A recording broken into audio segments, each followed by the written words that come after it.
ស្រែរដូវពត់ផ្លែទន្លេជន់ជោខែស្រទុំចាប់យំក្នុងស្រែរដូវពត់ផ្លែទន្លេជន់ជោបងច្រត់ស្មៅឃើញនាងច្រូតល្ងពាក់មួកបសបងក៏ក្រមា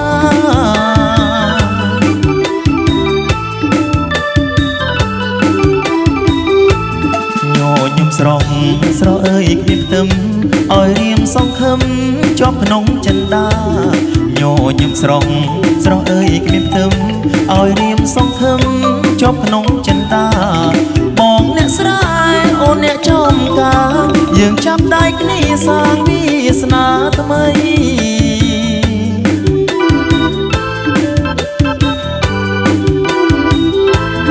នៅស្រុកស្រែមានតែបុប្ផាដែលបងប្រាថ្នាការកូនឡាបស្រីនៅស្រុកស្រែមានតែបុប្ផាដែលបងប្រាថ្នាការកូនឡាបស្រីបានឃើញហើយចិត្តលួចបែកដីសុំជាប់និស័យនឹងប្រែកលីផាយ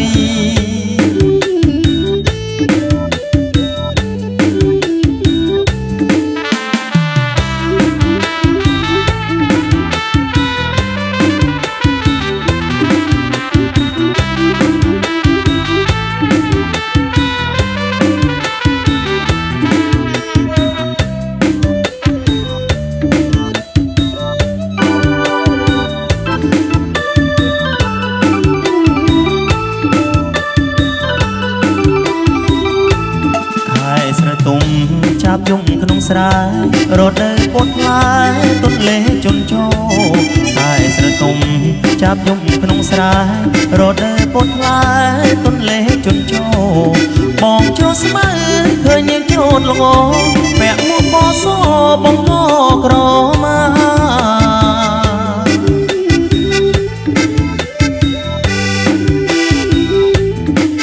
ញញឹមស្រស់ស្រស់អើយគ្មានខ្ទឹមតែរៀមសង្ឃឹមជាប់ក្នុងចិន្តាញញឹមស្រស់ស្រស់អើយគ្មានខ្ទឹមឲ្យរៀមសង្ឃឹមជាប់ក្នុងចិន្តាបងអ្នកស្រែ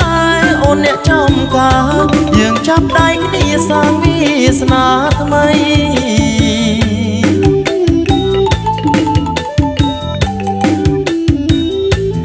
នៅស្រុកស្រែមានតែបុប្ផាដែលបងប្រាថ្នាការកូនឡាបស្រីនៅស្រុកស្រែមានតែបុប្ផាដែលបងប្រាថ្នាការកូនឡាបស្រីបានឃើញហើយចិត្តលួចបែកដីសុំជាប់និស័យនឹងប្រែកលីផា